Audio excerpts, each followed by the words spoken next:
Muy buenas, ¿qué tal? Te doy una vez más la bienvenida a este vídeo, audio en podcast, capítulo del libro, según si nos estás viendo, escuchando o leyendo, ya sabes, de todos los contenidos de esta obra que estamos haciendo entre varios, que se llama Marketing Online, la gran burbuja del siglo XXI, y que puedes ver y descargar y, en fin, jugar un poco con todo lo que tenemos ahí en tu web, lagranburbuja.com.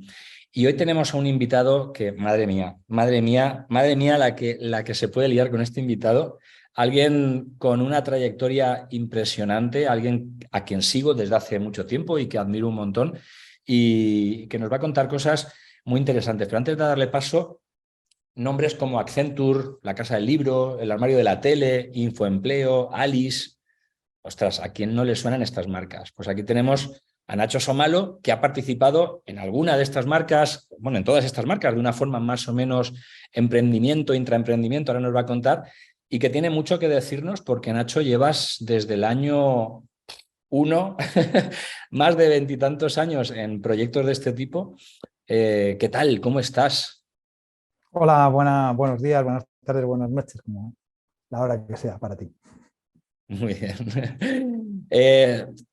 A ver, me interesa mucho hablar de muchos temas, pero vamos a ir tocándolos y voy a ir un poco averiguando cosas de las que has hecho que nos van a ayudar a dar luz en todo esto de lo que es el mundo de Internet, ya sea en la parte del emprendimiento, en la parte de marketing, la parte de modelos de negocio, porque creo que hay mucho de lo que hablar y mucho en lo que poder fijarse para ver si realmente estamos hoy en día en una burbuja o no estamos en una burbuja. Pero cuéntanos un poco tu visión así rápida de lo que han sido estos 20 y tantos años, desde tu época de Accenture, luego la Casa del Libro y tal, hasta hoy, un poco como cómo ha cambiado el panorama. O sea, detectas que ha cambiado el panorama de lo que era emprender en aquel momento, ya sea internamente o externamente, en modelos de negocio basados en Internet, comercio electrónico, porque empezaste prácticamente en la burbuja del 2000, en la burbuja de las .com. Entonces, ¿estamos repitiendo patrones de burbuja del mundo de las .com a hoy? Me gustaría que me contaras tu visión en este área, en esa trayectoria que tienes desde entonces hasta ahora, ¿te parece? Bueno, perfecto. No, yo encantado de dar mi visión, ¿no? Que es la de, como dices, ¿no? Del abuelito que fue a la guerra, ¿no? Bueno, la verdad es que efectivamente ha evolucionado todo muchísimo, ¿no? Y también es verdad que hay cosas que nunca cambian, ¿no? Al final es la naturaleza humana, ¿no? Decía Albert Einstein que el hombre es el único animal que es capaz de repetir 2 veces un experimento esperando resultados diferentes, ¿no? Y bueno, pues realmente es verdad que hay muchas cosas que son iguales, pero también es verdad que hay otras que han cambiado. ¿Qué es lo que veo que ha cambiado? Pues claro, fíjate, estamos hablando de años 90, 2000, la cultura social en ese momento, o sea, la mayoría de los jóvenes querían ser o yuppies, Mario Conde, o funcionarios, ¿no? Digamos que la cultura del emprendimiento no, o sea, la de emprender era algo súper mal visto en todos los sentidos, ¿no? O sea, no tenía ni el más mínimo interés para la mayoría de la gente y si te decías que querías ser emprendedor o que querías ser empresario, querías montar en tu empresita, tal, te miraban como raro este tío, pudiendo ir a una empresa a ganar mucho dinero y tal, o pudiendo ser funcionario y vivir muy bien, ¿no? Este camino no se entendía muy bien, ¿no? ¿Qué es lo que ha pasado en este proceso? Que ha pasado que en un momento dado pasó lo contrario, se ha puesto de moda. Y entonces ahora parece que es lo contrario, ¿no? Que ser emprendedor mola mucho, que esta gran mentira, ¿no? De que puede ser lo que te propongas en la vida, ¿no? Yo por mucho que me lo proponga no hubiera podido ser nunca Rafa Nadal, ¿no? Ni siquiera acercarme ni un poquitito, ¿no? Entonces, bueno, hay cosas que sí, pero hay otras que no, ¿no? Entonces, bueno, pues es yo lo que más palpo que ha cambiado. Y luego, en cuanto a lo que es nuestro área, nuestro sector empresarial, que es, vamos a decirlo por decirlo en sentido amplio, el digital, ha cambiado que antes era el pleistoceno, es decir, no teníamos herramientas, todo era carísimo, complejo, éramos 4, literalmente, éramos muy pocos profesionales dedicados a esto, había muy pocos proyectos con muy poco negocio, es decir, había poco negocio digital y por lo tanto los proyectos eran pequeños, ¿no? Y ahora es lo contrario, o sea, ahora hay un sector enorme, muchísima gente trabajando, mucho dinero en todo, en inversión, los proyectos facturan, se gana dinero, o sea, es otra cosa, ¿no? Bueno, pero luego también es verdad que hay cosas patrones que se repiten, ¿no? Como cierto tipo de equivocaciones, cierto patrón de, digamos, de expectativas en cuanto a los proyectos que sí que se repiten sistemáticamente en el tiempo, ¿no? Una persona como tú, que ha estado tantos años al frente de proyectos intraemprendiendo o directamente desarrollados por ti o por tus socios, hoy en día haces una labor como director de estrategia en VD Shop. Cuéntanos un poco la labor que haces hoy en día como, no sé, consultor, asesor, ahora nos cuentas. ¿Se podría desarrollar como la desarrollas si no hubieras tenido todo ese bagaje de más de 2 décadas rompiéndote el cobre en cosas que nos vas a ir contando luego, con muchos aciertos, con muchísimos errores seguramente? ¿Sería viable hoy una labor como director de estrategia en una empresa como VD Shop si no hubieras estado con esta trayectoria o no? No, obviamente no. O sea, al final es verdad que la mayoría de... Al final yo creo que los profesionales podemos aportar básicamente tres cosas, ¿no? Dos las puede tener cualquiera, entre comillas, ¿no? Y hay una tercera que no. La primera es esfuerzo, dedicación, entrega, sacrificio, al final echarle horas, ¿no? Y esa, bueno, la puedes hacer en cualquier momento de tu vida, ¿no? La segunda es sentido común, que es el menos común de los sentidos y francamente yo, o sea, veo personas muy jóvenes que tienen un sentido común desbordante y te ayudan muchísimo y personas con mucha más edad que no lo tienen. Entonces, o sea, esto es algo que digamos que se puede tener en cualquier momento. Pero hay una tercera que solo se gana con el tiempo, que es la experiencia. Y es lo que dices tú, es muchos errores bueno, y algún acierto acumulado por el camino, ¿no? Entonces esto es esencial para la labor que yo hago, ¿no? Dentro de VDSOP lo que hacemos es lo que llamamos servicios de full commerce para terceros. Lo que hacemos es gestionar negocios de e-commerce para terceros. Lógicamente, lo que quieren los clientes que nos contratan es que les volquemos esa experiencia cortando su curva de aprendizaje, ¿no? También ahorrando costes, etcétera, pero sobre todo es reduciendo curva de aprendizaje. Y esa curva de aprendizaje viene precisamente de la experiencia, ¿no? Por lo tanto, sería imposible lo que ya hoy en día sin haber vivido todos estos años de muchas equivocaciones y algún que otro acierto. Pues vamos a repasar un poco esa trayectoria, a ver qué es lo que podemos aprovechar de aquel conocimiento, de aquel contexto en el que se desarrollaron esos proyectos y qué nos podemos traer a las fechas de hoy, ¿no? Donde, como decías, hoy en día hay tanta masificación que por un lado es malo, pero por el otro lado es bueno porque hay mucho más conocimiento, hay mucha más industria, hay mucho más ecosistema, ¿no?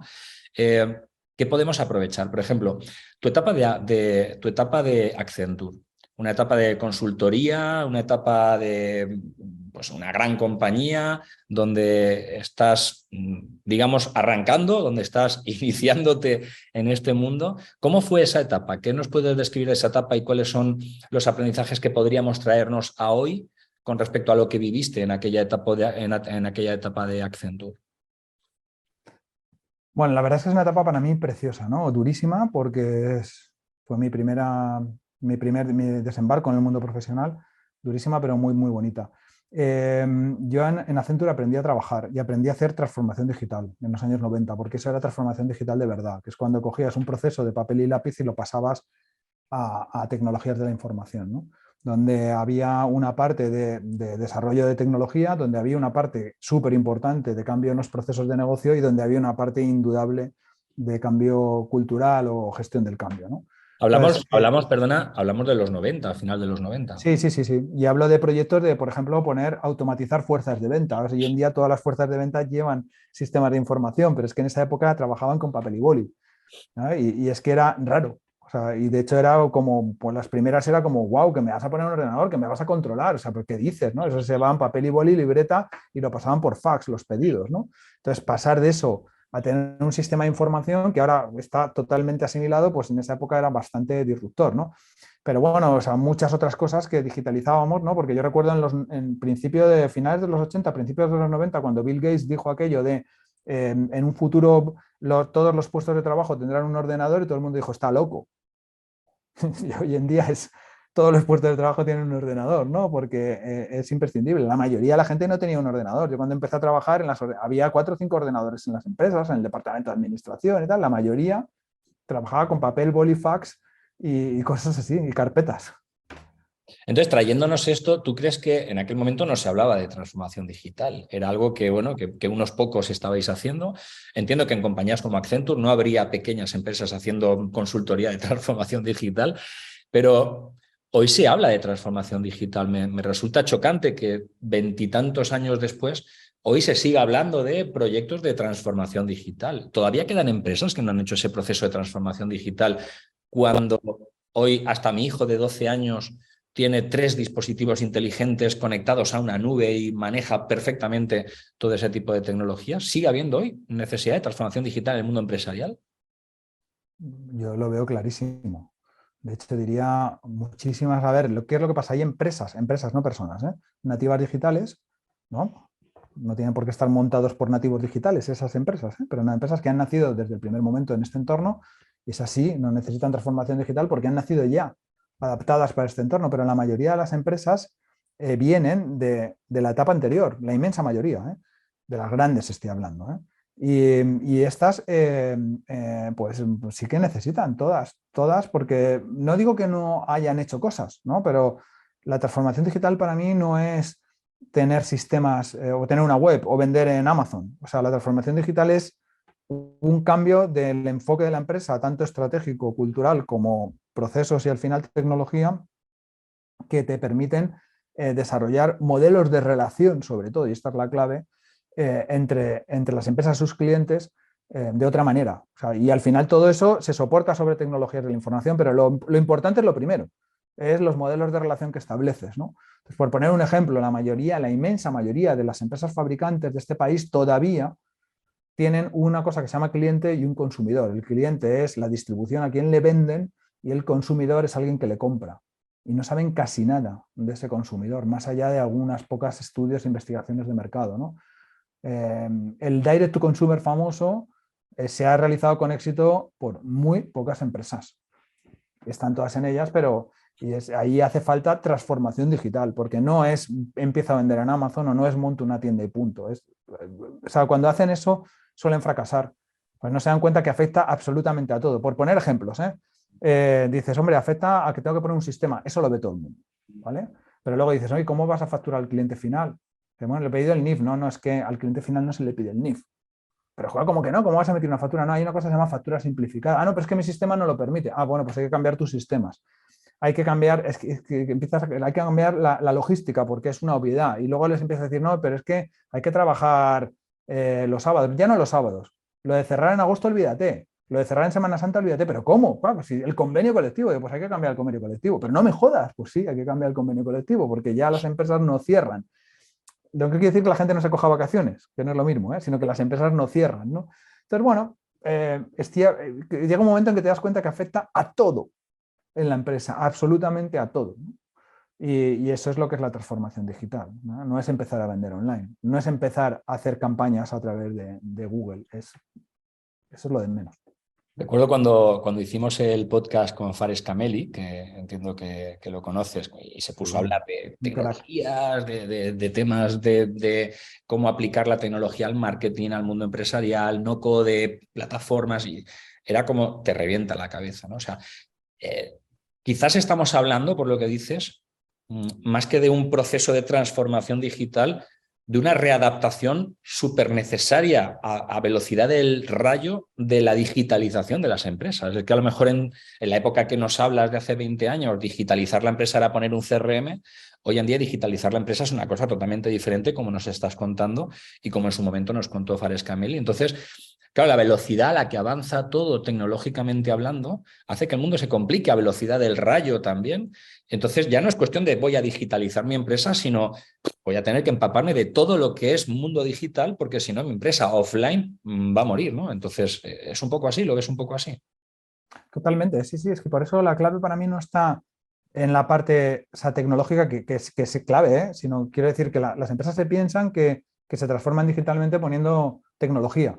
Es un error, o sea, la tecnología la vas a necesitar, pero tú te transformas digitalmente cuando comprendes cómo se funciona hoy en día y cómo se compite hoy en día. Y ahí es donde está la clave, ¿no? Entonces, hay muchas empresas que les cuesta una barbaridad porque, y sobre todo, ¿sabes a las que más les cuesta? Las que han tenido más éxito, porque llevan muchos años teniendo mucho éxito, porque son las que les cuesta una barbaridad entender que las fórmulas que les han llevado al éxito, y no digo personas individualmente, digo colectivamente, la empresa como un colectivo, esas fórmulas que les han llevado al éxito no van a ser válidas en el futuro, aunque todavía les permitan sostenerse. No les van a ser válidas en un futuro. Eso cuesta una barbaridad. Y de ahí deriva todo. Porque cuando tú entiendes, por ejemplo, que los canales de distribución de la típica cadena de valor, que el propio nombre dice cadena, lo expresa todo, un eslabón a otro, lineal, ¿no? Eso ya no existe. Las cadenas de valor ya no existen. Hoy en día la creación de valor es una cosa multidimensional, donde todo el mundo se relaciona con todo el mundo. La empresa vende a través de canales de distribución, vende directamente al consumidor y nadie desaparece en todo ese esquema. Simplemente cambian sus roles, ¿no? Entonces, esto es lo esencial. Y luego ya, una vez que entiendes esto y cómo puedes crear valor, ya tienes que cambiar tus procesos, cambiar tus personas, cambiar y al final del todo, obviamente, cambiar la tecnología. Cuando has dicho multidimensional se me han saltado las lágrimas, porque llevo mucho tiempo hablando del marketing y los embudos multidimensionales y a la gente le cuesta entender qué son esas múltiples dimensiones y tú lo acabas de soltar así en la cadena de valor y dices, va más allá incluso del marketing, esta multidimensionalidad de la que estamos hablando, ¿no? Pero quien te esté escuchando dirá, bueno, vale, me has traído aquí a otro tecnólogo como Fares Cameli, como Corti, como Frankie Carrero. Para nada, tú eres economista.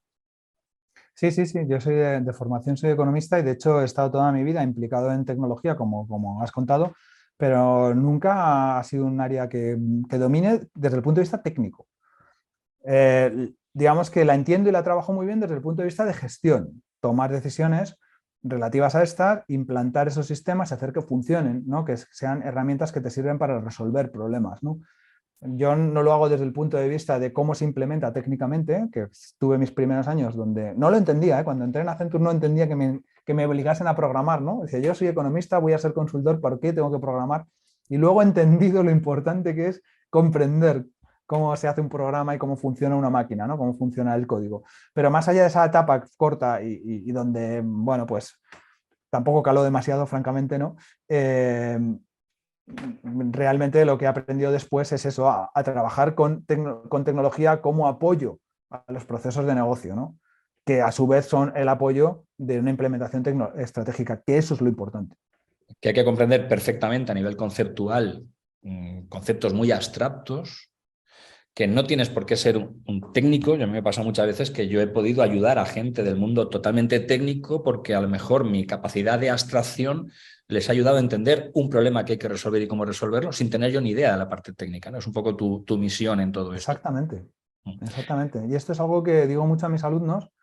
Les digo, es que puedes no saber nada de tecnología, pero tienes que saber tomar decisiones donde está implicada la tecnología y entender cómo la tecnología como elemento transformador y como elemento de soporte de todos esos procesos. Al final no puedes vivir, o sea, muchas empresas, muchos de mis clientes me pasan, pymes, ¿no? Que cogen y te dicen, no, esto lo lleva el informático.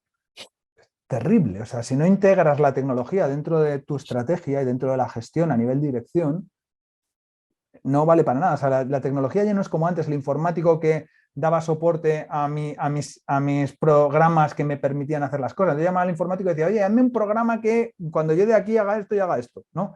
Y eso antes funcionaba, ahora no. ¿No? Entonces, si no integras la tecnología en la estrategia, no, vamos, hoy en día estás perdido, ¿no? Y esto es la mayoría de las empresas pymes de este país que no son del ámbito tecnológico, no lo saben hacer, no lo hacen. Es importante tener esa capacidad de querer aprender cosas que no sabes, pero tienes que ser consciente de que no sabes. Es decir, tú puedes ser un gran empresario que ha llegado a tener mucho éxito, un gran directivo que estás en... Y de repente te encuentras con que el mundo ha cambiado, tienes que enfrentarte a cosas nuevas, diferentes, que da mucho miedo meterse en, hostia, tengo que aprender esto. Tienes que entenderlo, ¿no? Entonces, superar esos miedos, qué importante, ¿no? De poder querer aprender todo eso para luego ver cómo aplicarlo y tener esa visión más amplia de la realidad del mundo y no fallar por ahí, por el intento, ¿no? Sí, es que esto es además una cosa muy curiosa porque yo en mi carrera profesional casi nunca he hecho más de 2 años la misma cosa. He trabajado en todas las áreas funcionales posibles y en la mayoría de los sectores, en muchísimos sectores. Y entonces es lo que dices tú, yo siempre me enfrento por la naturaleza de lo que hago, siempre me enfrento a cosas que son nuevas para mí continuamente. O sea, ha sido mi tónica habitual en todos estos años de carrera. Entonces yo en esto me acuerdo como cuando empecé en consultoría, bueno, ya llevaba un tiempo, ¿no? Y ya era consultor senior y entonces empecé a trabajar en un proyecto, en un cliente, vamos a decir el nombre porque se puede decir, ha pasado mucho tiempo, era Repsol Química, en Accenture, y estaba en Accenture y entonces la persona que era la directora del área para la cual tenía que trabajar yo era Repsol Química, es decir, vendía plástico y era el área de ventas para lo que tenía, donde estaba haciendo el proyecto. Y yo, mi anterior proyecto era Mao, una empresa de cervezas, y estaba haciendo un sistema logístico. Por lo tanto, cuando me pregunta, dice, bueno, ¿y tú de dónde vienes? Digo, yo vengo de Mao de hacer un sistema logístico. Y dice, joder, macho. ¿Es que sabes de plásticos? Nada. Y de fuerza de ventas y tal, le dice, bueno, al final la logística, ventas, bueno, algo tiene que ver, ¿no? Pero dice, joder, vamos a apañar. Dice, otra vez los de Accenture me han colocado aquí a un tío que no sabe nada, ¿no? Y me dice, ¿y tú y yo por qué tengo que confiar en ti como jefe de proyecto que no sabes? Y entonces, bueno, pues tuve un segundo así de inspiración, le dije, no, si es que yo nunca, ninguno esperes que ningún consultor, los que vengamos aquí, sepa más que tú de tu negocio.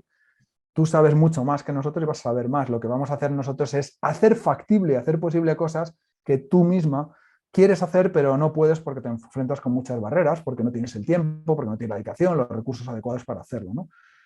Oye, chico, le gustó la respuesta, porque No luego solo eso, nos sino que llevamos muchas una veces clase. también lo que se puede aportar desde fuera, lógicamente, es una visión diferente que tú estás desde Exacto. dentro muy sesgado, muy limitado en unas realidades, ¿no? Y vienes desde fuera y dices, oye, ¿por qué no miramos esto? Y dices, Exacto.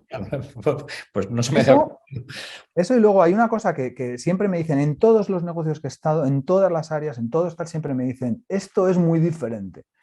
Y yo siempre pienso, mentira, esto es un 80% igual a todo y un 20% diferente. ¿Cuál es la clave del éxito de estas cosas?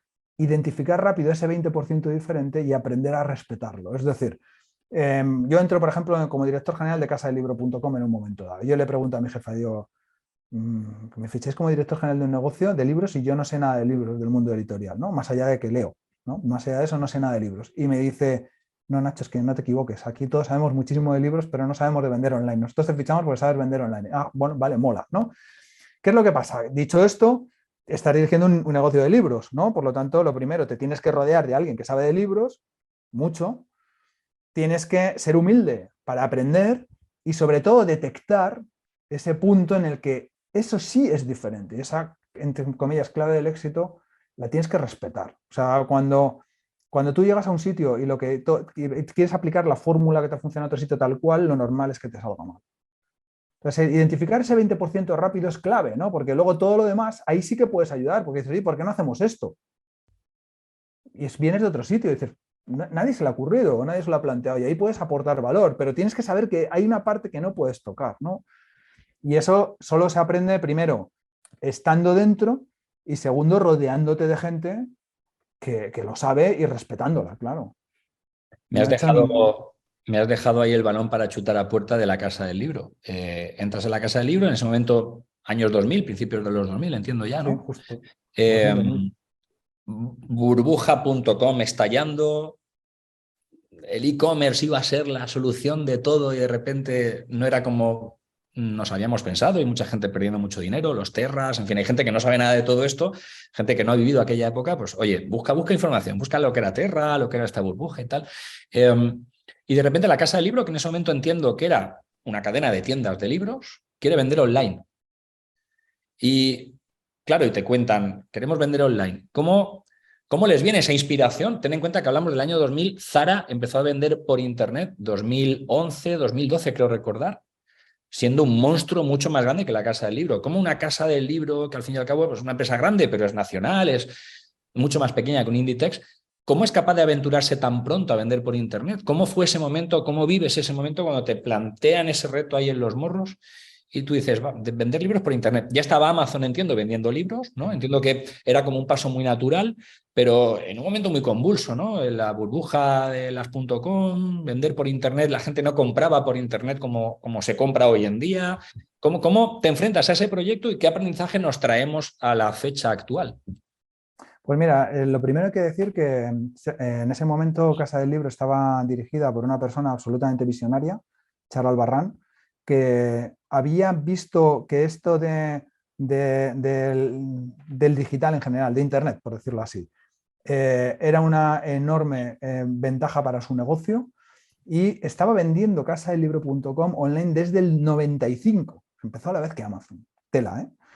Y eso, pero ¿qué es lo que se veía en ese momento? Se veía como un servicio, es decir, tengo una tienda online para poder vender a mis clientes que en ese momento Casa de Libros, estamos hablando del año 95, era una tienda en Madrid, una, muy grande, emblemática, súper reconocida, pero una tienda en Madrid con clientes en todo el mundo, que cuando iban a Madrid compraban y cuando no, no. Entonces realmente lo que se les ocurrió es, joder, pues mira, monto aquí una web, tengo tal, los pedidos creo que se hacían por email, si no recuerdo mal, no había una tienda como tal, y había unas personas que se encargaban de todos los procesos que hoy en día hacemos, los hacían de forma manual para poder vender online. O sea, era venta online en toda regla, ¿eh? Era venta digital en toda regla, pero extremadamente manual.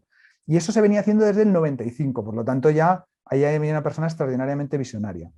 Segundo, lo que dices tú es relevante. Como Amazon empieza en el 95 con libros, el sector de libros es de los primeros impactados por todo lo que esto supone. El impacto, digamos, emocional en los gestores es descomunal, ¿no? Porque Amazon, que es un mindundi que viene de ningún sitio, que nadie sabe tal, una startup está de repente zumbándole fuerte a Barnes Noble, que era el líder de la distribución de libros en Estados Unidos, ¿no? Por lo tanto, digamos que es lógico que en el sector de libros se preocupasen, pero hay que decir vamos, en honor a la verdad, ¿no? Que la verdad es que la persona que estaba ahí era absolutamente visionaria en ese sentido, ¿no? Y lo que se decide en ese momento es convertirlo en una línea de negocio. Es decir, lo que era un servicio y era, desde el punto de vista de cuenta de resultados, era una línea de gasto, ¿no? Que generaba venta, pero una línea de gasto pasa a ser una unidad de negocio independiente con su propio plan de negocio, con sus propias ambiciones, recursos, etcétera, ¿no? Y eso es lo que cambia en el año 2000. Y para poderlo hacer, lógicamente, pues necesitaba gente de mi lado que supiese mucho de libros, ¿no? Y ahí conté con la colaboración de gente extraordinaria que sabía muchísimo, que me orientó muchísimo y que digamos, todo lo que tenía que ver con la propia industria lo sabían hacer. ¿Cómo se hacía la publicidad de la Casa de Libros en aquella época? Porque Google Ads no existía, los buscadores eran un mundo raro en el que tú buscabas, yo qué sé, libros online o un libro y te salían páginas de sexo o casinos. ¿Cómo te enfrentabas a, vamos a dar a conocer que existe la Casa del Libro? ¿O era únicamente, como dices, 100% también desde 95 años 2000, solo venderle a mis clientes offline? ¿O intentaban captar clientes nuevos cuando se construye comunidad de negocio independiente? No, cuando se constituye comunidad de negocio, ahí sí, la idea es captar clientes. O sea, la etapa anterior era a mis clientes les doy un servicio cuando me lo solicitan. No lo publicito ni nada, simplemente me lo solicitan, le digo, oye, aquí tienes esto para comprar, ¿no? A partir del año 2000 se considera ya negocio y entonces se busca la captación, ¿no? Entonces, este es un tema apasionante, ¿no? Ya que precisamente este libro y esta web va de la burbuja del marketing digital, ¿no? ¿Cómo evoluciona el marketing digital? Y os cuento mi ingenuidad el primer año. Yo, cuando terminó mi primer año en casadelibro.com, dije, no sé qué voy a hacer el año que viene, porque ya he desarrollado la tecnología, tengo la web, ya he montado las operaciones, tengo el almacén, el sistema de gestión del almacén, tengo el equipo montado que sabe hacerlo y ya tengo el marketing. Y aquí es donde viene, o sea, en todo es ingenuidad porque todo, luego aprendí que cambia cada año por completo, ¿no? Pero en la parte de marketing es en la que más, porque fíjate lo que voy a contar de lo que tenía en 2000, que yo me pensaba que ya lo tenía montado, ¿no? En ese momento, como la principal vía de captación venía por acuerdos co-branded. Entonces, lo que hacíamos era montábamos la librería de Terra, la librería de Yahoo, la librería de El Mundo, la librería del País, la librería de ABC. Y entonces pensábamos que estando en los sitios donde hay mucho tráfico, como librería de estos sitios, pues te llegaría todo el tráfico, ¿no? No está mal pensado, Fracasó. o sea, no está mal pensado. Yo hubiera pensado exactamente lo mismo. ¿Y qué sucedió con esto? Pues que no funciona en absoluto, ¿no? O sea, no funciona ni ha funcionado ni a mí ni a nadie, ¿no? Eso no valió para nada, ¿no? Entonces, luego empezamos a descubrir con los años, oye, esto de los buscadores, ¿no? Porque decíamos, joder, fíjate que vista posterior y dices, pero ¿cómo nos disteis cuenta, no? Decir, oye, porque no es verdad que no existían los ads, pero lo que sí existía ya era el SEO, que nadie le llamaba SEO. Y ni siquiera nos estábamos dando cuenta al principio de que esto de estar en las primeras posiciones del buscador, coño, joder, o sea, los del sexo y los casinos sí lo sabían, ¿eh? Pero los que estábamos con negocios legales, por decirlo así, no teníamos ni idea, ¿no? Entonces empezamos a decir, oye, joder, esto, ¿cómo? Y empezamos a trabajar en el SEO sin llamarle SEO y no había expertos ni nada, simplemente pues poco entre todos, por sentido común, pues íbamos aprendiendo y aprendimos a empezar a posicionarnos y decimos, joder, es que nos llega más tráfico de esto que yo le pago un dineral a este periódico online por estar aquí en una tienda digital que no me manda nada, porque no consigo casi vender y sin embargo un esfuerzo que yo hago para posicionarme en Google, joder, es que llega un huevo de tráfico, ¿no? Luego salieron las ads, que fueron, estoy hablando relativamente pronto, a lo mejor en el año 2003-2004 ya empezábamos a trabajar con ads. Y ahí, claro, al principio a mí en Google, el equipo de Google España, que en ese momento eran 4 personas, y yo incluso empecé a trabajar cuando eran 2 o 3, me llamaban el 3 céntimos, porque era la puja mínima de 3 céntimos, y yo compraba todas las palabras a 3 céntimos, ¿no? Fijaros lo que es hoy en día 3 céntimos, ¿no? Pero es que, claro, es que era un chollo, porque conseguías muchísimo tráfico con un coste baratísimo. También es verdad que la tasa de conversión no es la de hoy en día, pero en todo caso era 1000 veces más rentable, ¿no? Luego aparecieron después las redes sociales. O sea, vamos, que cada año esto es diferente, cada año te toca reinventarte en marketing, ¿no? Y menuda ingenuidad, ¿verdad? O sea, de lo que hacíamos en ese momento, absolutamente nada. Vale. Quizá hay una cosa, que es curiosa, que además está muy desprestigiada, pero que sigue funcionando, que es el emailing. Hecho bien hecho, ¿eh? Sigue funcionando. Vale, funcionaba en el año 2000 y sigue funcionando hoy en día. No de la misma forma, no hay que hacerlo igual, pero sigue funcionando. A pesar de la masificación de correos, el otro día le pasé un pantallazo a un compañero mío que le dije, mira, voy a dar todos los correos como leídos. Tenía, creo que eran 25.000 correos pendientes de leer, ¿no? No puedo leer los correos, no puedo tener más correos, más canales de entrada de cosas, la gran mayoría es porquería.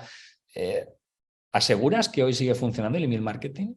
Sí, sí, además fíjate, ya, o sea, al final, mira, yo tengo una faceta académica, ¿eh? O sea, soy doctor, es decir, que quiere decir con esto que sé que no debería hacer esta afirmación porque para ello debería haber hecho un estudio empírico que lo demostrase, ¿no? Y dicho esto, voy a decir mi estudio más heurístico que empírico, ¿no? Si esto no funcionase, las empresas ya habrían dejado de enviar emails hace mucho. O sea, si seguimos recibiendo emails es porque funciona. Esto es una constatación de una realidad. Es decir, nadie le dedica esfuerzo, dinero. Es que cuesta muy poco ya, pero cuesta. Entonces, nadie le dedica esfuerzo, dinero a algo que no funciona. Acabas dejándolo de hacer. Entonces, si seguimos recibiendo tanto emailing es porque funciona. ¿Qué es lo que pasa? Que al final hay que entender que tiene un coste mínimo y es muy masivo. Es como la tele. La gente dice, la tele no funciona. A día de hoy, la tele sigue siendo una de las principales herramientas para hacer una marca. ¿Por qué? Porque el coste por impacto es muy bajo. Entonces vuelves a lo mismo, es cuando el coste por impacto es enormemente bajo, no necesitas muchísima eficacia en el proceso, ¿no? O eficiencia mejor. Lo que necesitas es que llegue a muchísima gente y eso es lo que sucede, ¿no? Entonces con el emailing tú tienes una base de datos de 1 millón de personas y dices, joder Nacho, pero es que no lo ven más que el 5%, es que el 5% son 50.000. Y si lo envío 3 veces a la semana me están viendo, es decir, entrando en la newsletter 150.000 personas. Es Claro, una pero barbaridad. cuidado que estás dando un dato que claro, te pasa un poco como a mi novia, ¿no? Cuando ella que se dedica al mundo de la publicidad programática, Prisca Dumas, que además aparecerá en uno de las entrevistas y parte del libro, cuando me dice, no, yo sé, estoy con este medio, lo que pasa es que tiene poco tráfico. Digo, ¿y qué es poco para ti? 2 millones de páginas vistas al mes. Digo, tía, ya quisieran muchas pymes tener 2 millones de páginas vistas al mes. Claro, tú me dices, no, una base de datos, 1 millón de usuarios en la base de datos. ¿Quién tiene hoy en día 1 millón de usuarios en la base de datos de las pymes, de los mortales con las que trabajamos? Claro, o sea, entiendo tu reflexión, ¿no? Es decir, si tengo 1 millón de usuarios en mi base de datos, lanzo un email que no me cuesta nada y algo cae. Es como matar moscas a cañonazos. Base que ese cañonazo no te cuesta dinero, ¿no? Pero cuando tenemos bases de datos que hay que conseguirlas. O sea, conseguir esas bases de datos de suscriptores que realmente se han suscrito porque quieren información tuya, porque tienes que crear un entorno alrededor de ese formulario de dame tu correo, más allá del propio correo que coges cuando vendes. Es decir, tu ritmo de ventas también es el que es, ¿no? Entonces, ¿aseguras esto desde el punto de vista base de datos más pequeña? ¿O ahí se Sí, nos pone un poco el morro? son proporciones. O sea, que te quiero decir, yo que sé, una tasa de apertura. A ver, lo primero es, no estoy diciendo que lanzar emails indiscriminados y sin valor sea una buena práctica. Es una mala práctica y aún así seguirías vendiendo. Lo que pasa es que mucho menos y quemando mucho más con tu marca a tus potenciales clientes, ¿vale? Entonces, las cosas se pueden hacer bien o mal, ¿no? O sea, vamos a hablar de algo mal hecho, ¿eh? 5% de apertura. Un 5% de apertura, me da igual, pon 10.000 leads, ¿no? Siguen siendo mucha gente que te ve, o sea, porque también estamos hablando de otra dimensión. Dice, claro, si ahora mismo nos está viendo alguien que trabaja en empresas de consumo masivo, pues es poquísimo, pero también puede tener bases de datos más grandes. Es decir, todo va en dimensión, es lo que quiero decir, ¿no? Algo bien hecho, 20% de tasa de apertura. Cada vez que yo envío el correo, o cada vez que envío el emailing, 20% de los que suscriben me abren. Y eso hay gente que lo logra. ¿Por qué? Eso sí, lo tienes que hacer bien, y es decir, dale valor a tu cliente. Lo puedes hacer bien o mal, ¿no? Déjame en este sentido que te ponga un ejemplo, ¿no? En el año, pues eso, 2001-2002, al final esto del emailing, yo siempre le digo a la gente del mundo físico, le digo, tú imagínate que tienes en tu negocio un botón que cuando le das vendes más. Pues eso lo tenemos los del e-commerce con la newsletter. Lo enviamos y automáticamente ese día vendemos más. Ya veremos si bien hecho, mal hecho, vendes mucho más o solo un poco más, ¿no? Lógicamente tú le quieres dar continuamente, ¿no? ¿Qué pasa? Que si lo haces matas a la gallina de los huevos de oro, ¿no? Por lo tanto, tienes que hacerlo adecuadamente. Pero claro, yo quería hacerlo a diario. Nosotros lo enviamos una vez a la semana. Y el día que lo enviamos, que era los martes, el martes y el miércoles vendíamos mucho más. Y yo quería enviarlo todos los días, porque yo quería aprovechar eso todos los días. Y mi equipo me decía, estás loco, vamos a quemar la base de datos. Le dije, no, hay que hacer uno todos los días. Y me dijeron, vale, ya se nos ha ocurrido cómo, ¿no? Como me veían muy cabezón y me conocen y decían, esto al que al final lo va a hacer, por las buenas o por las malas, pues dijeron, déjanos que hacemos algo nosotros que tenga sentido, ¿no? Y efectivamente cayó en sus manos mejor que en las mías y lo que hicieron, lo que propusieron tenía sentido. Que era hacer una newsletter diaria de noticias. Muy bien. Noticias del mundo del libro. Sin ningún enfoque comercial. Me dijeron, eso sí, Nacho, no vamos a poner ningún anuncio, ningún banner, nada que se parezca al comercial. Una noticia, solo una. Vamos a probarlo. Lo enviamos a diario y traccionaba muchísimo, tanto en tasas de apertura como al final en venta. Paradójicamente, un mail no comercial acababa generando venta, porque le dábamos valor a nuestro cliente, le manteníamos con un minuto de su tiempo informado sobre un mundo que le gusta. Me gusta el mundo del libro, me leo una newsletter que tardo un minuto, porque era titular, entradilla, primer párrafo y leer más. Entonces, con solo un minuto me entero de las principales noticias del mundo del libro. Por lo tanto, teníamos una atracción enorme con ese y generaba mucha venta, ¿no? Entonces, lo pongo como ejemplo, ¿eh? Se puede hacer bien, se puede hacer mal.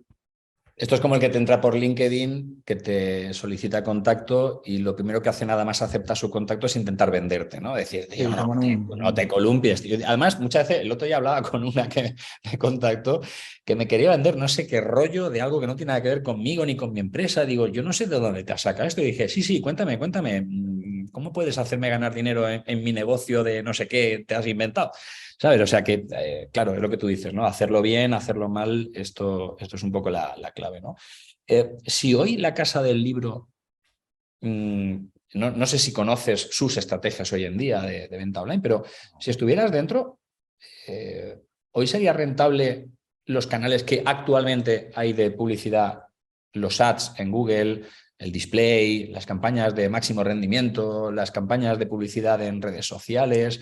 ¿Crees que hoy en día puede seguir siendo rentable alguien que empezó en el 2000? No te hablo de hoy monto una tienda online de libros y me voy a comer los mocos seguramente, como no encuentre algo muy concreto, pero una empresa que empezó en el 2000 y que ha trabajado constantemente durante 2 décadas, más de 2 décadas en el mundo online, ¿puede llegar a ser rentable hoy con campañas de publicidad tal y como hoy nos las han vendido?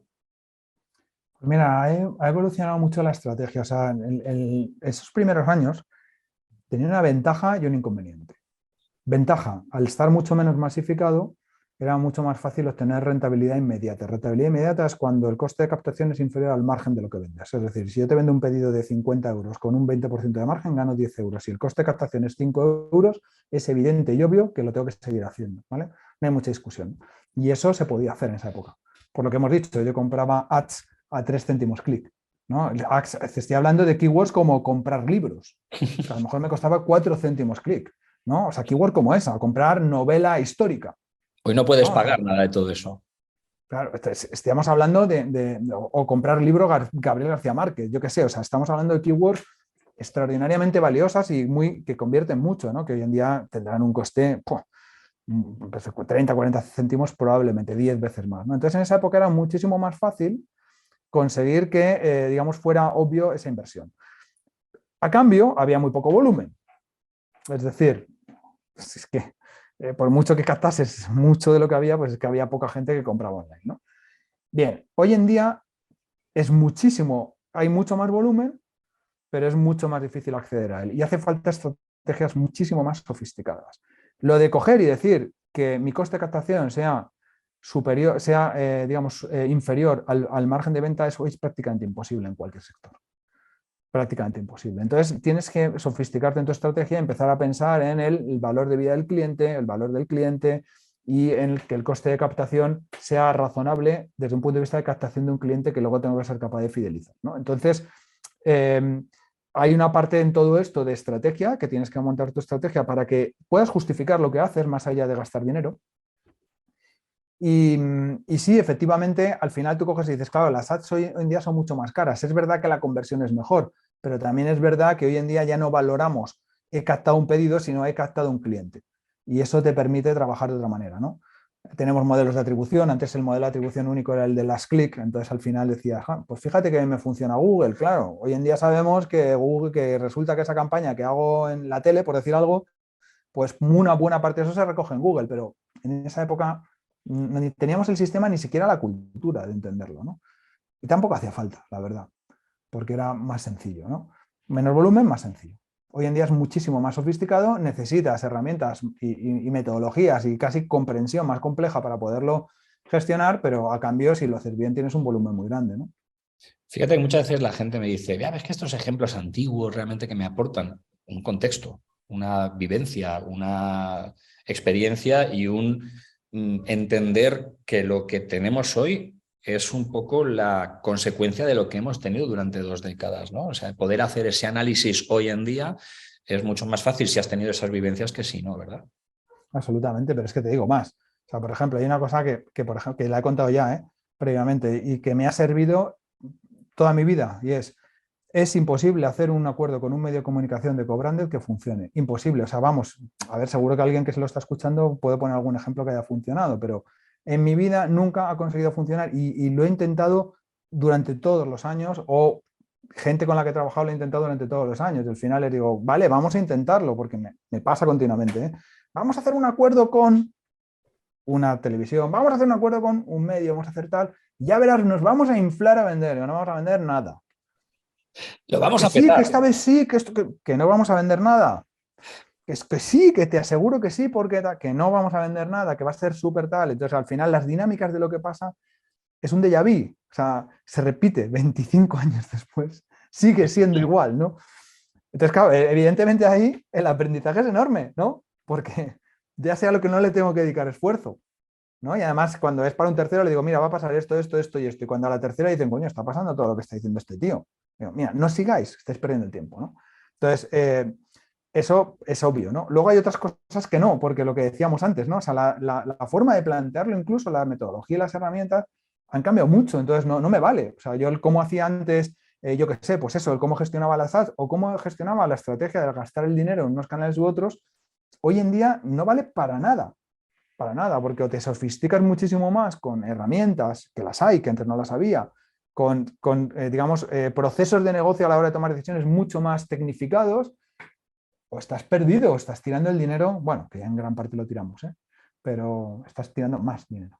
Una cosa que saqué y que desde entonces me cambió la forma de entender esto y es parte de mi evolución con Sales Funnel Canvas es la entrevista que hicimos con Javier Recuenco, que él hablaba de problemas complejos, resolución de problemas complejos, ¿no? Y aseguraba que el marketing es un problema complejo hoy en día y que requiere soluciones complejas. Lo que pasa es que cuando yo empiezo a hablarle a la gente de que los embudos multidimensionales, la forma de ver el marketing hoy es enfrentarse a un problema complejo y que tienes que aprender ese problema complejo, la gente dice, yo no quiero cosas complejas, a mí dame lo sencillo, dame un embudo de que yo meto y sale todo tamizado por aquí, ¿no? Dices, no vas bien, tienes que entender el mundo complejo para poder realmente enfrentarte a esto, ¿no? Porque hay quien lo está haciendo, ese es el tema, ¿no?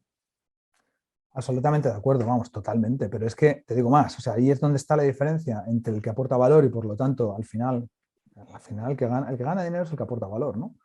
Entonces, si tú quieres vida sencilla, ¿no?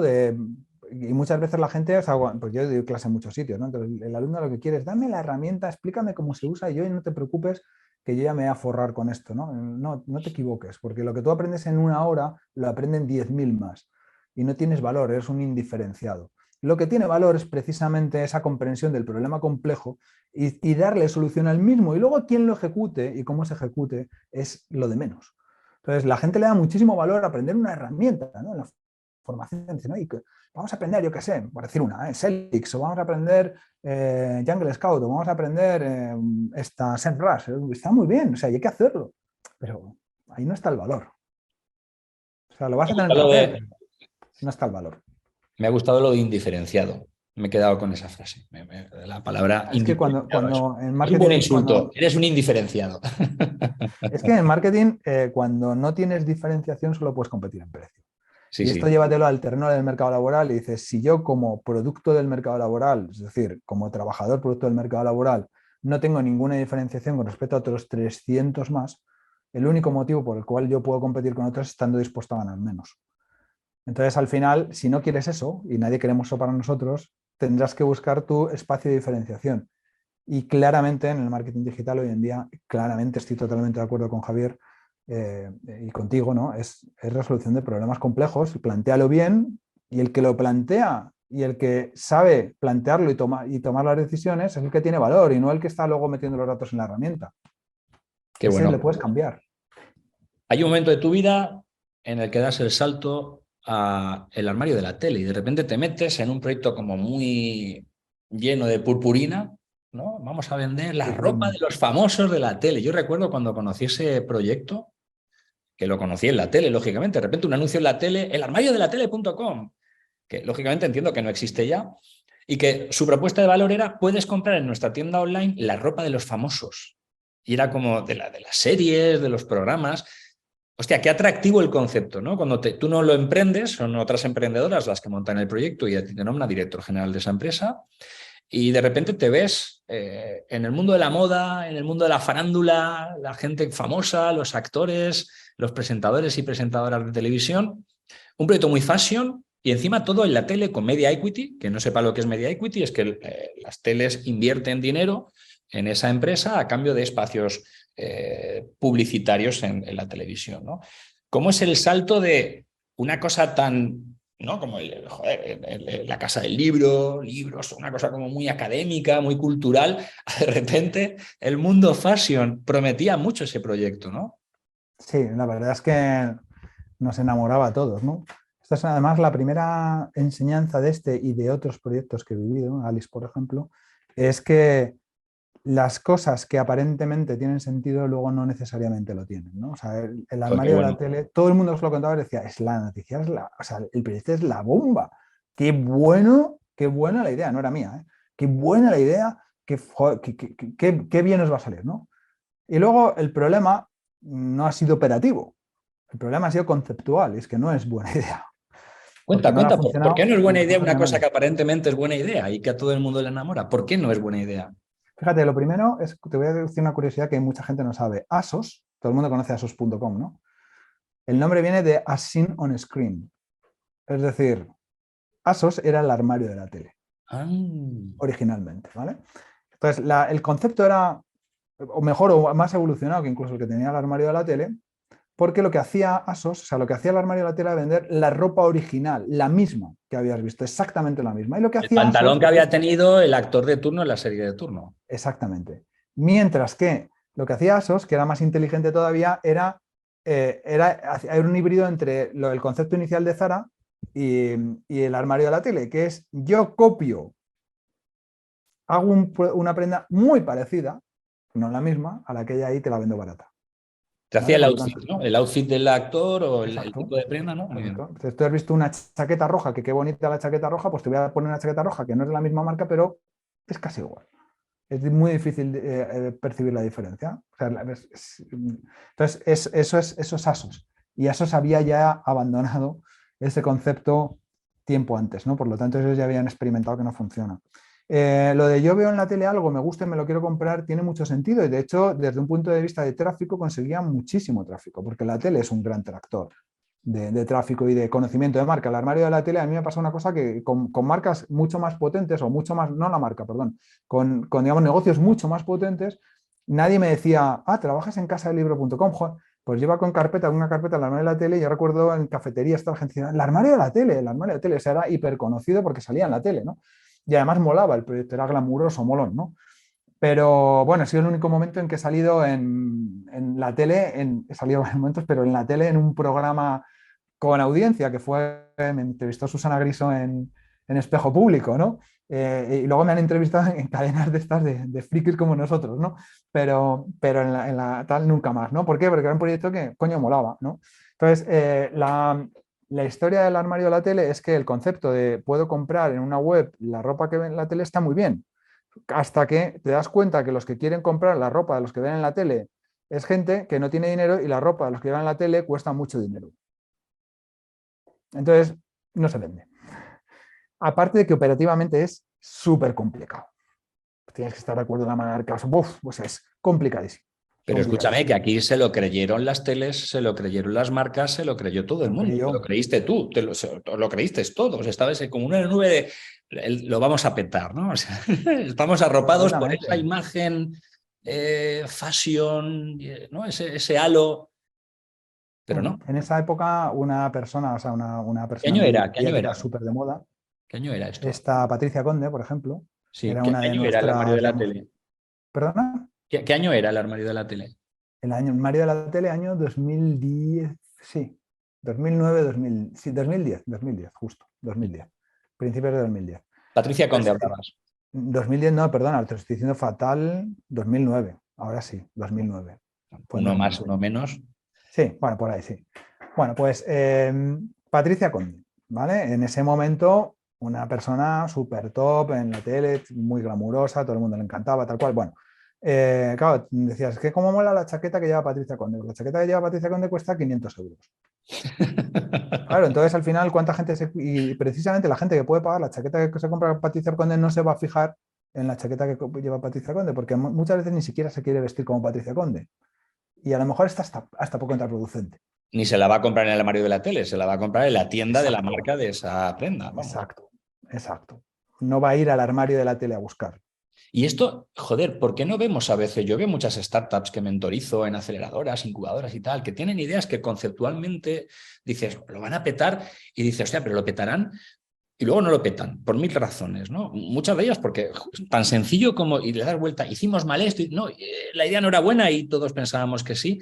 ¿Por qué no somos capaces de ver eso antes de pensar que es una gran idea? ¿Nos emborrachamos? ¿Es parte de la burbuja? ¿Por qué ocurre esto, tío? Pues mira, yo no lo sé, ojalá lo supiera porque podría detectarlo, ¿no? Y me permitiría ser muy rico, ¿no? Pero yo no lo sé, la verdad. Pero sí que, a ver, yo creo, o sea, basado en mi propia experiencia, ¿no? Yo me he equivocado muchísimo en los dos sentidos. Y en los dos sentidos quiero decir, en proyectos que yo creía que lo iban a petar, en los que yo estoy involucrado y otros muchos que he visto fuera, que he dicho, esto lo va a petar. Y no ha sido así, han sido un rotundo fracaso. Y lo contrario, en gente que me ha contado un proyecto y he dicho, menuda estupidez, o que has llegado tardísimo. Bueno, voy a contar uno en concreto porque además se lo merece, bueno, es un mega emprendedor, ¿no? Javier Andrés, ¿no? Tiquetea, se metió cuando ya estaba el ticketing hiper. Era alumno mío, había sido alumno mío, me vino un día, oye Nacho, voy a montar una empresa de ticketing, se va a llamar Tiquetea. Y yo dije, joder, Javier, tío, ¿tú sabes lo que estás haciendo, tío? Pues está Ticketmaster, está entradas.com, tal, monstruos con mucho dinero. Sí. Yo pues, salí pensando, digo, macho, pues aprenderá mucho, le irá tal, pero pues mira, Tiquetea le fue de cine, ¿no? Entonces, o sea, hay tantas veces en los dos sentidos, estoy poniendo ejemplos concretos, ¿no? El armario de la tele mal, el Tiquetean bien, que te equivocas, que no lo sé, o sea, yo creo que al final, bueno, pues le podemos dedicar tiempo a pensar, incluso, fíjate, yo había gente que le contaba al armario de tele y me decía, pues eso no va a funcionar. Y acertaron. La mayoría de la gente creíamos que sí, pero había gente que creía que no, y lo contrario, ¿no? Entonces, sí hay gente pues, que cree en esos proyectos que te parecen a ti una estupidez, invierte en ellos y le van bien. Bueno, yo creo que eso es lo bonito, ¿no? Nadie lo puede saber, es imposible, no podemos desarrollar una metodología que nos permita saber si algo va a funcionar o no, y si alguno, yo siempre le digo a la gente, si alguna vez la encuentras, por favor, cuéntamela. que a mí me encantaría tener esa fórmula mágica del éxito, pero creo que francamente que no existe. Entonces, al final, o sea, al final si lo miramos, volviendo a lo que decía Javier, ¿no? El problema de los problemas complejos es que intervienen muchas variables y son absolutamente imposibles de controlar. Entonces tenemos que saber jugar con la incertidumbre y esta es la historia. O sea, intervienen tantas variables que no podemos controlar, siempre se nos escapa alguna, por lo tanto, y luego existe otra cosa por medio que es el puro azar de lo que no podemos, de lo que es absolutamente incontrolable, ¿no? Dices, pues yo lanzo un proyecto en un momento dado y viene una guerra, pues viene una guerra. ¿Qué le voy a hacer? Eso no lo podía haber previsto de ninguna manera e influye en tu proyecto, ¿no? Para bien o para mal, ¿eh? Pero También es influye. lo que lo hace apasionante todo esto, ¿no? Hay a quien la incertidumbre le mata y hay a quien la incertidumbre le motiva. A mí me motiva el mundo de la incertidumbre, luego me miro con mi psiquiatra y me da mis pastillitas y todo fenomenal, pero en el momento es como esa tensión, como mola, ¿no? Pero te podría llevar al traste. Y después de estas peripecias, un día fundas con Gustavo García, fundador de Bybit, por un lado, fundáis Alice, ¿no? Es un proyecto fundado por vosotros, Sí. es un proyecto que llega a ser enorme, con muchos fondos de inversión, muchos o algunos, no lo sé, pero con dinero de inversores.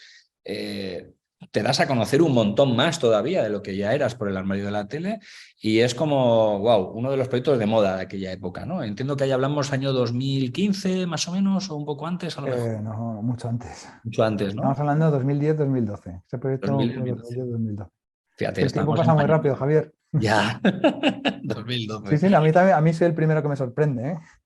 Joder, Decir, "Jo, ha pasado tanto tiempo, qué barbaridad". qué barbaridad. Sí, Yo, sí. en aquel momento, Nacho Somalo, Alice, era como, wow, hay que vigilar qué hacen estos, ¿no? Porque es como la esencia de lo que hoy es lo que tiene que ser, ¿no? Eh, Te tengo un respeto enorme por aquella época, por la anterior, por la posterior. Pero ¿cómo fue realmente aquello? O sea, tú estabas convencido que aquello iba a ser un pelotazo, llegó a ser una cosa muy importante. Un día desaparece, ahora nos cuentas qué ocurrió ahí, porque el momento de la desaparición fue, no, Alice cierra. ¿Qué dices, tío? ¿Cómo que Alice? No, porque y dices, no puede ser, o sea, no puede ser, es como si ahora vienen y te dicen, no, que Amazon cierra. ¿Qué? O sea, ¿qué Hombre, es no. esto? Cuando, bueno, Javier Recuenco dice que Google va a cerrar antes de 10 años.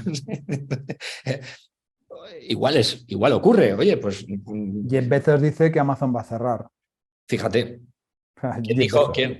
quién pensaba que iba a cerrar Lehman Brothers? Y de No sabe, repente lo que no te dice es ya, cuándo, pero claro, dice, Jeff Bezos, o sea, dice Amazon tarde o temprano va a desaparecer. Que sí, su trabajo es que sea lo más tarde posible, pero va a desaparecer. claro, pues de repente pasa eso, ¿no? Entonces, Alice, ¿cómo nace y cómo es ese momento? O sea, quiero que me cuentes esas vivencias, tío, porque de ahí se puede aprender un montón. Bueno, la verdad es que esto da para escribir un libro, literalmente, para hablar horas, ¿no? Pero vamos Ya a estás intentar tardando. hacer un resumen, ¿no? Lo primero de todo es que la idea surge de mi socio, de Gustavo García, que había montado Bybit. Por cierto, tiene un libro que para comprender mucho de esto que estamos comentando del emprendimiento, se llama bybit.com el libro, tiene un subtítulo pero no lo recuerdo, Gustavo García Brusilowski, recomendabilísimo, porque es su propia historia de lo que pasó en todo el proyecto de Bybit, desde el principio hasta que lo vende Amazon. Y entonces me ha contado además Gustavo hace poco que está escribiendo un libro y dice, te dedica un capítulo a ti, ¿no? O sea, que va a hablar de Alice, ¿no? Interesantísimo seguro, ¿no? Bueno, Sí. te aseguro que da para escribir un libro, ¿no? Por todo lo que pasó y cómo va pasando, etcétera, ¿no? Lo primero de todo es que Alice.com nosotros no la montamos. Nosotros lo que montamos es una copia de Alice.com, del concepto de Alice.com en España. Ajá. Alice.com existía en Estados Unidos en un proyecto de muchísima repercusión mediática, que había tenido un impacto mediático bestial, un impacto en la industria, en la conciencia de la industria bestial, económico no, ¿eh? Pero sí digamos, la gente estaba muy impactada y muy preocupada y muy interesada por entender de qué iba eso. Y nosotros en España, pues Gustavo había hecho en su momento la copia de Bon Privé en España y le ha ido muy bien con Baby, pues dijo, pues vamos a copiar la copia de Alice en Europa, ¿no? Y entonces, bueno, pues lo primero que hicimos, oye, joder, estos de Alice vienen a España, pues vamos a verles. porque fue casualidad esto, fue casualidad. Venían a España a un congreso y entonces dijimos, vamos a verles. Entonces quedamos con ellos y les dijimos, oye, mira, que os vamos a copiar el concepto en Europa, ¿qué os parece la idea y tal? Pero, joder, pues nos encanta que nos queráis copiar, porque sí, porque, joder, qué bien. Y además nos viene muy bien, porque la mayoría de las marcas son multinacionales y que el mismo concepto lo estéis peleando, como es muy disruptor, lo estamos peleando Estados Unidos desde Europa, nos viene muy bien. Pues es fenomenal. Y, joder, pues dice, cuando queráis os venís allí a Wisconsin, que es donde estamos, y os contamos un poco más del Intríngulis. Y dice Gustavo, espera, que saca la agenda y dice, la semana que viene, fue literalmente así. El tío, lo típico que se dice por decir, ¿no? Dice, no, bueno, la que viene, no, la siguiente. Dice, al día siguiente le estaba enviando un correo con su vuelo a que hora llegaba y todo eso, ¿no? Entonces Gustavo se plantó allí, ¿no? Y entonces, estando allí, ya le dice el fundador, dice, oye, espera, es que esto de que nos copiéis, si nosotros no saquemos nada, joder, coño, y si os va bien a vosotros, y tal, es que queremos tener algo, ¿no? Entonces nos propusieron ellos un intercambio accionarial, lo cual era como la leche para nosotros, era a quien le queremos copiar, le da credibilidad a lo que nosotros queremos hacer en Europa, creen que les podemos ayudar, macho, y nos proponen un intercambio accionarial. La leche, porque es que era o sea, es como si Bezos te propone de repente en tu startup invertir, ¿no? Es como increíble, ¿no? Entonces, bueno, pues nada, llegamos a un acuerdo, un intercambio accionarial y lo primero que nos dicen ellos es, oye, y sería muy recomendable que usaseis nuestra tecnología, porque ¿cuánto estáis invirtiendo en tecnología? Pues no, vamos a invertir tanto, una barbaridad. Joder, pues esto es una locura, nosotros ya la tenemos, o sea, lo que vais a hacer es copiarnos, ¿no? Pues, joder, pues utilizar la nuestra. Joder, fenomenal, nos deis el código fuente. No, no, no, no, no, pues esto es lo que más vale la compañía, no lo podemos dar, es imposible. ¿Vale? Porque, claro, alguien que quiere comprar la compañía podría compraros a vosotros. No, no es imposible. Digo, pues sin código fuente no podemos, porque no podemos depender de vosotros. Mañana, por lo que sea, tenemos un desencuentro. Sin código fuente no tenemos nada, es a la basura, ¿no? Pero, lo comprendían tal cual. Conclusión de esto, para no hacerlo largo, nos tenemos que fusionar. Claro, porque, joder, es que esto es absurdo que vosotros gastéis un dineral en desarrollar un software, nosotros lo tenemos, tal cual, la única forma es que seamos lo mismo y tengamos los mismos intereses. Pero entonces no os llamabais Alice, era otro nombre, No, entiendo. no, nos llamábamos de otra manera, que no se llegó a salir nunca al mercado, porque eso fue antes de que saliese al mercado, cuando estábamos desarrollando el proyecto, el concepto, y entonces nos fusionamos y por la aportación conseguimos levantar mucho capital en España para ese proyecto y entonces al hacer el intercambio de acciones nosotros nos quedamos con una ligerísima minoría, prácticamente igualados, pero hubo que hacer una ampliación posterior de capital, fueron los españoles y nos quedamos con la mayoría.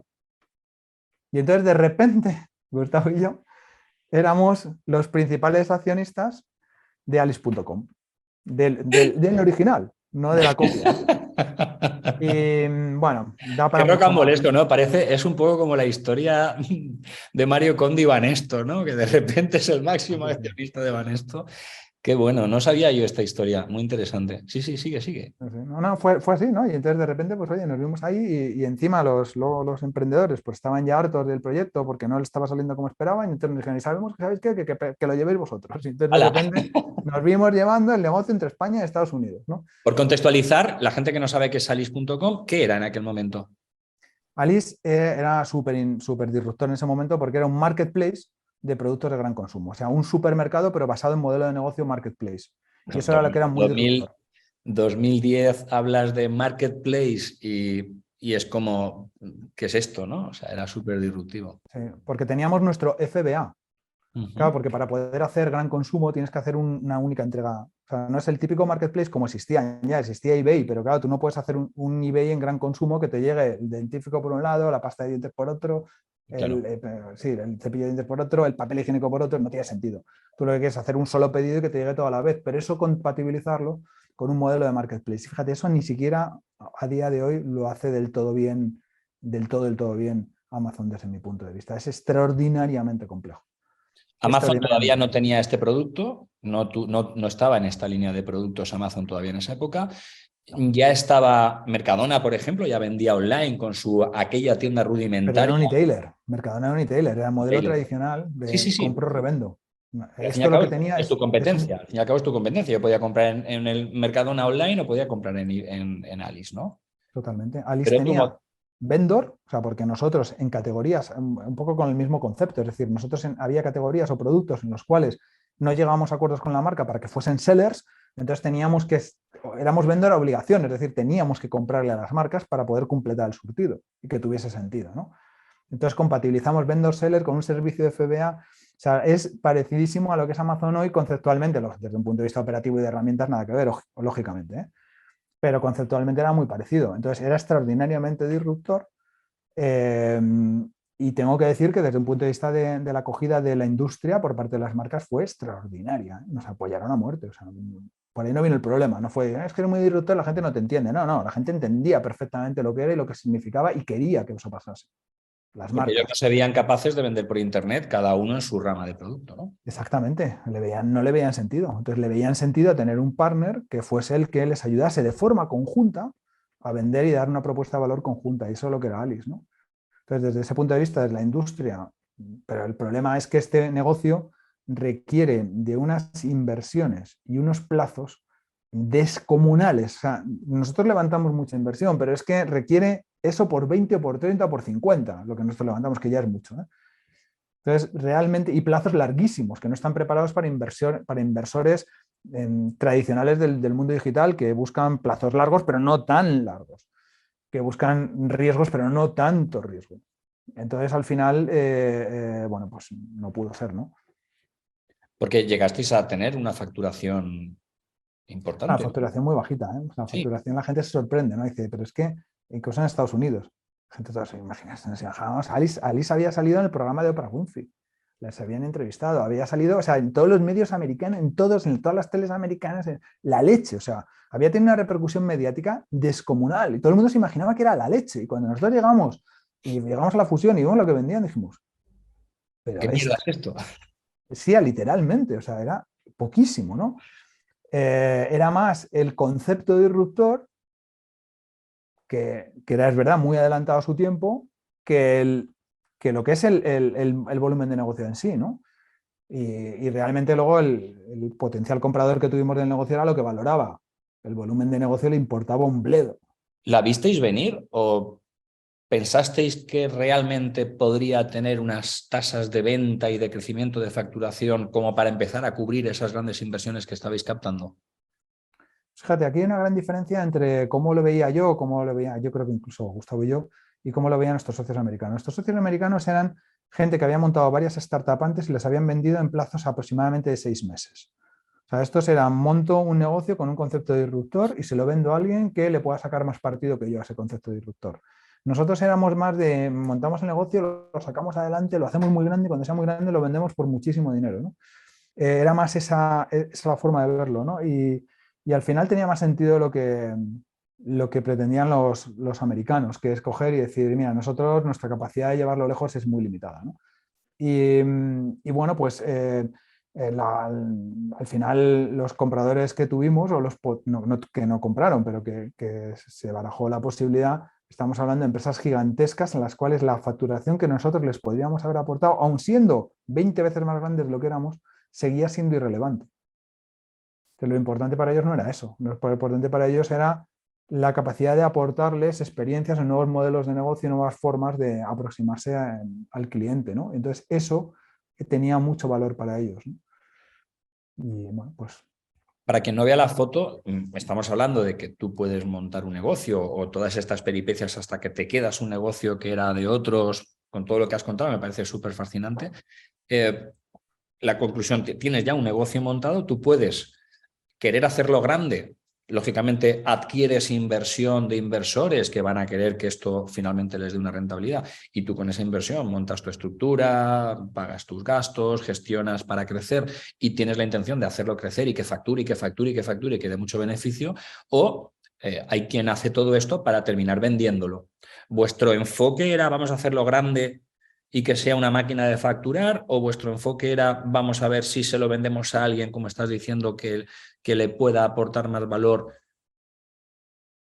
Al final tienes que tener claro que una cosa así tú no puedes ser un player relevante, o es casi imposible que lo seas. Entonces, tarde o temprano vas a tener que darle a alguien para que le aporte mucho más valor porque él tiene mucho más que tú, ¿no? Por lo tanto, de una forma o de otra sabíamos que al final el momento es vender. La cuestión es clave es cuándo, ¿no? Desde luego nuestra idea era montar un proyecto que ya tuviese, que cuando llegase ese momento tuviese una gran solidez, es decir, tuviese una gran facturación con muchos clientes, y con, digamos, todos estos procesos desarrollados implantados, ¿no?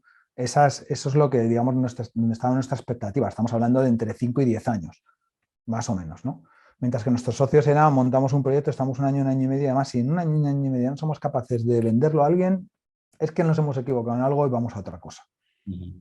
Era lo que se dedicaban, ¿no? Son formas de verlo muy, muy diferentes, muy diferentes. Pero francamente yo con el tiempo creo que ellos tenían más razón que nosotros, ¿no? Y cuando estáis ahí a punto ya de venderlo, porque de aquello se habló y se escribió y estabais ya a punto, era como, joder, vamos a conseguir nuestro objetivo, vamos a darle salida a un proyecto en el que los inversores van a recuperar su inversión y van a tener un Ganar beneficio, mucha pasta. van a ganar mucha pasta, nosotros vamos a salir de aquí triunfales, hemos hecho la operación, el exit que buscan todas las startups, hostia, y no ocurre. Literalmente. Y no ocurre y te quedas en el puto camino. O sea, ¿qué sentimiento tiene uno después de todo ese tiempo y de haber hecho esas peripecias? O sea, ves venir que no va a llegar, ves venir que dices, oye, Gustavo, que esto no va a salir, que nos damos la hostia y que nos va a tocar chapar aquí el chiringuito.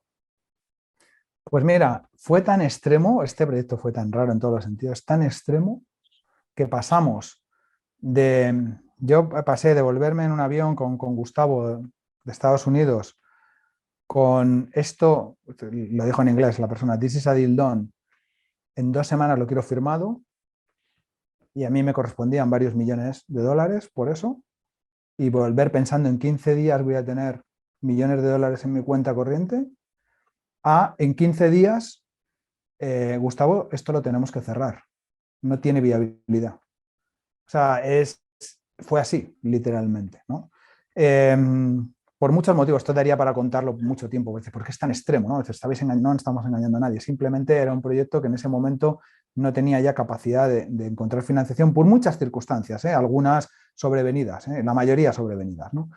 Y bueno, pues porque era el momento de la crisis de deuda descomunal en el mundo, bestial, entonces era casi imposible levantar capital siendo español, éramos los apestados del mundo, ¿no? O sea, ¿Qué año estábamos ya aquí? te estoy hablando del año, creo que es 2011, que es la crisis de deuda, un punto recordad la famosa prima de riesgo que ya no se habla, 650 puntos básicos, nadie quería deuda española, todo lo que fuese español en el mundo. Me acuerdo en la campaña electoral americana, no sé qué candidato hablando de España como ejemplo de lo que no se podía hacer, ¿no? Entonces tú vete a Estados Unidos, que es donde estamos levantando capital, hablando de unos españoles que quieren para un proyecto, es que era imposible, ¿no? Pero bueno, esas circunstancias sobrevenida, ¿no? Más allá de eso, serán una serie de circunstancias también que hacen que, bueno, si en otras circunstancias habríamos levantado capital, probablemente simplemente habría retrasado lo que habría pasado. Pero el comprador no le interesaba el negocio. Lo que le interesaba era la capacidad, digamos, las capacidades que habíamos desarrollado, la innovación y la capacidad de innovación que había dentro y cómo esa capacidad de innovación la podía aprovechar para su negocio, ¿no? Entonces, cuando no nos compran, cuando finalmente se aborta la operación, que pues estamos 2 semanas diciendo va a pasar, y cuando de repente tiene que pasar, es decir, tiene que llegar la oferta vinculante, pues nos llaman y nos dicen que va a ser que no. Y ahí en 48 horas, o sea, inmediatamente ya sabemos, Gustavo y yo, que vamos a quebrar, que vamos a tener que cerrar. Bueno, luego lo peleamos mucho, ¿eh? Peleamos mucho intentando darle una segunda vida, ¿no? Pero las dos lo sabíamos, que íbamos, que eso, o sea, de eso que dices tú, ¿cuándo te das cuenta de esto va a salir mal? Pues yo ese día, esa noche, cuando teníamos que haberlo sabido el día anterior, no tenemos noticias, ya, uy, que huele mal. Gustavo me dice, le voy a llamar, le llama, le dice tal, me vuelve a llamar y me dice, oye, Nacho, es que no. Y además, Nacho, va a ser que no. O sea, no, esto no es una cuestión de precio, no va por ahí, va a ser que no. Y nos damos cuenta los dos, y entonces yo esa noche me acuesto, me acuerdo perfectamente, era por la noche, me acuesto y vamos a quebrar. Vamos a quebrar, vamos a tener que gestionar la suspensión de pagos y bueno, una noche horrorosa, 3 o 4 noches horrorosas, porque además tú que has vivido además especialmente esa situación, ¿no? Se te viene el mundo encima, nadie me va a hacer caso, nadie va a querer saber nada de mí, me voy a arruinar, me van a perseguir los acreedores, tal, piensas 5.000 cosas que luego, en mi caso, en absoluto fue así, ¿eh? Esto es también una enseñanza para mí muy valiosa, ¿eh? Que en la cabeza nos construimos cosas que luego normalmente pues no son tan graves, o sea, sales adelante. 2 semanas antes estabas contando los billetes. Sí, sí, fíjate que yo intentaba tomármelo con mucha frialdad y la verdad es que gracias a Dios lo conseguí, ¿no? de no verme rico, de no verme, digamos, haciendo planes con ese dinero, diciendo voy a hacer esto, voy a hacer otro, me voy a comprar esto, me voy a comprar lo otro, ¿no? Lo intenté con todas mis fuerzas, pero si es que cuando te dicen eso, o sea, era irresistible que en algunos momentos empezaba, pues haré. Hablamos de una empresa que en ese momento, aparte del dinero de los inversores, había empleados, había Claro, proveedores, había una estructura detrás. acreedores, sí, sí. ¿Qué dimensión tiene esto? O sea, no sé cómo era de grande la empresa a nivel de empleados, no sé si se puede saber. Empleados, Por comparar dimensiones, dices, bueno, no es lo mismo que era quebrar un bar, un kiosco o quebrar una empresa que tiene muchos millones de inversión y un montón de gente, ¿no? claro. Fíjate, depende de las dimensiones que quieras mirar, ¿no? Si lo miramos de empleados directos, no éramos muchos, entre España y Estados Unidos seríamos unos 40 y tantos, no son muchos. No está bien, ¿eh? Eh, Está bien, pero no son muchísimos. Si lo miramos desde un punto de vista de recursos invertidos, por ejemplo, proveedores que les dejamos en la suspensión de pagos, les dejamos deuda pendiente, pues estamos hablando de cientos de miles, por suerte, no millones, por suerte, porque pillamos en un momento, o sea, no hicimos locuras, no debíamos nada a la seguridad social, no debíamos a los bancos, más allá de un poquito una tarjeta de crédito, chorradas, vamos. O sea, no teníamos deuda en general, más allá de la deuda que sí que teníamos con los accionistas, pero deuda externa con terceros no teníamos, pero con los proveedores sí, teníamos centenas de miles de euros que se perdieron, o no todo, por suerte, porque había algo de masa patrimonial que se pudo repartir, pero una buena parte se perdió, pero sobre todo quien perdió todo fueron los inversores y me incluyo. Yo perdí mucho dinero, yo tenía skin in the game. Yo siempre digo además que yo fui el que menos perdí y el que más perdí. El que menos perdí porque si lo miramos en dinero absoluto fui el que menos puse, que había inversores de muchísima pasta, pero el que más perdí, porque si lo miramos en porcentaje de mi patrimonio,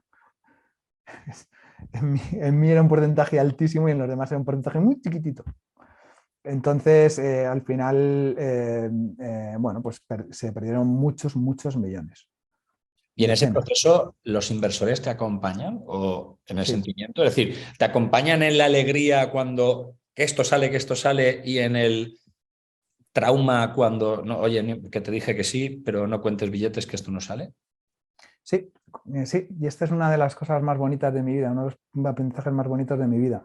Porque en general, o sea, yo mi imagen mental era nadie me va a querer, voy a ser un apestado, me van a odiar, tal.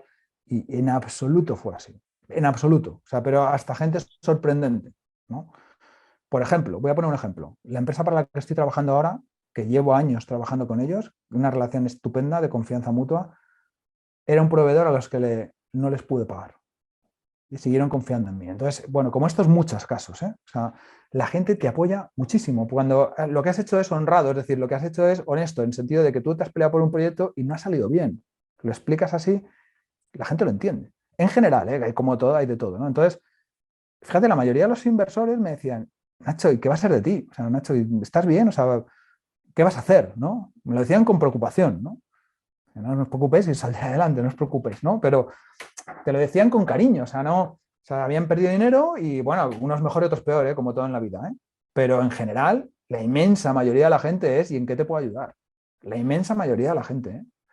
Y en general todos los proveedores, por ejemplo, los proveedores que nos habían apoyado un montón, oye, mira, tal, que vamos a que este stock no lo vamos a poder pagar, no os preocupéis. Es que en eso no sea una preocupación, no te preocupes. Para nosotros no, o sea, es una putada, pero no es un problema, tal.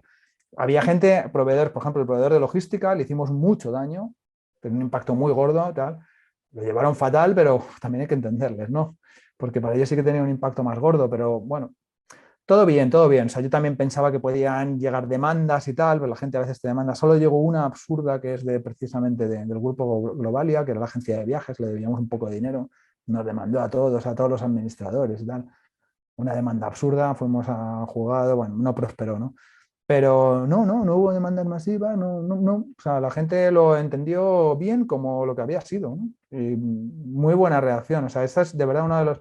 Y luego, fíjate, uno de los proyectos en los que yo empecé a asesorar inmediatamente después, o sea, según acabé, terminé, al día siguiente estaba trabajando, era precisamente un proyecto de uno de los inversores que había perdido dinero.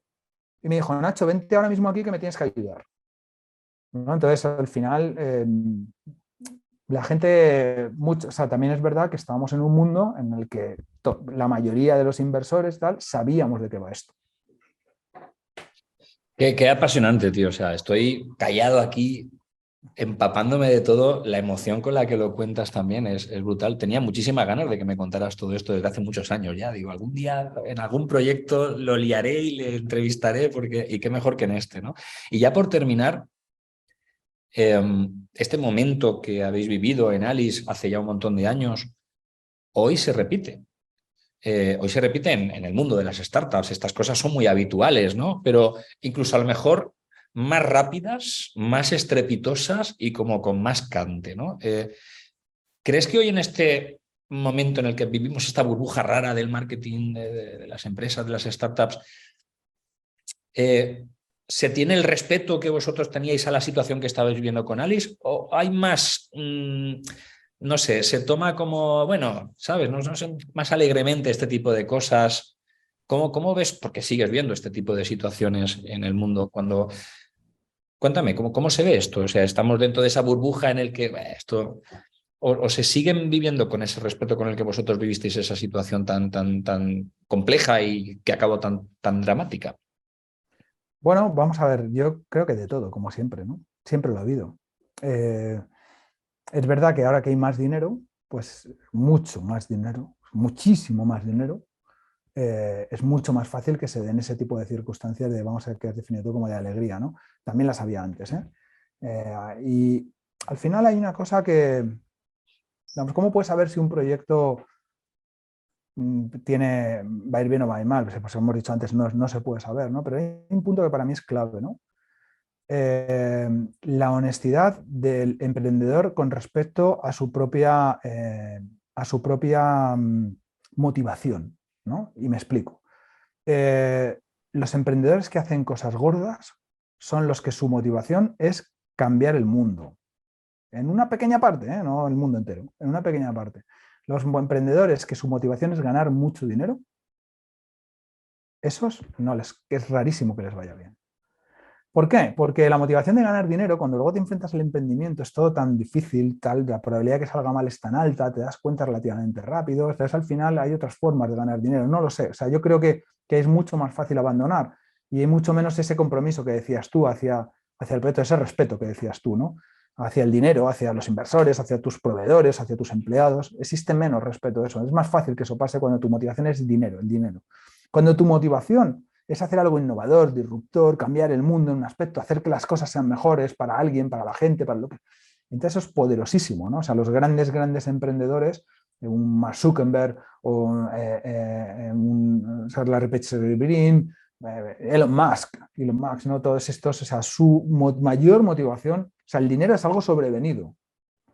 Lo que realmente querían es, me voy a cargar la industria de la automoción. La voy a poner patas arriba. ¿Vale? Va a haber un antes y después de poner. Hay un ego enorme detrás, ¿eh? Hay un ego y un después después de mí, ¿no? Eso es una motivación extraordinariamente potente. Y sin embargo, cuando la motivación es el dinero, casi siempre sale mal. Impresionante. O sea, me quedaría horas escuchándote. Tengo el No, compromiso charlando. tengo el compromiso con la gente y con los hostings de no superar la hora de programa. Nos hemos ido, yo no sé ya cuánto tiempo, nunca lo cumplo, pero es que, claro, me contáis cosas tan bestias, tan interesantes que yo es que estaría horas y horas y horas escuchando a cada uno de vosotros. Millones de gracias. A Voy a ti, un placer escucharme charlar. el podcast este varias veces cuando lo publiquemos, porque siempre lo hago y siempre, claro, ahora estoy pendiente de ti, de lo que me cuentas, de qué te pregunto después, y no me quedo con toda la esencia, aun sabiendo que es brutal. Cuando lo vuelvo a escuchar luego entrenándolo, flipo. O sea, sé que voy a flipar mucho con esta entrevista. Te lo agradezco enormemente, eres súper generoso habiéndonos contado todo lo que nos has contado y nada, espero que te hayas sentido cómodo. Sí, sí, no, un placer, ¿no? La verdad es que es un placer, Javier. Ya nos conocemos de hace muchos años. Además, tú te tendrías que hacer una entrevista a ti mismo o tendrás que fichar a alguien para que te haga la entrevista a ti, porque tú también eres un emprendedor con una historia increíble detrás, que no sé si la habrás contado ya en algún momento, no lo sé, porque como no he visto toda la trayectoria, ¿no? Pero es alguien que la tiene que hacer, ¿no? Porque sé que tú, por muchas de estas cosas que yo he contado, tú has pasado. Pues Y en muchos aspectos mucho peor que yo. en otras dimensiones, en otras cosas, pero sí, al final lo que tenemos la gente que tiene años es que tenemos experiencias y vivencias y el 99% suelen ser difíciles. Pero bueno, pues Así nada, es. al resto de la gente que nos está escuchando, pues ya habéis visto, una maravilla y nos vemos en el próximo episodio, capítulo, podcast, según nos estéis escuchando, leyendo o viendo de todo lo que hacemos con el proyecto de marketing online, La Gran Burbuja del siglo XXI, que sabéis que está todo en lagranburbuja.com. Así que muchas gracias y hasta la próxima. Adiós a todos, un placer.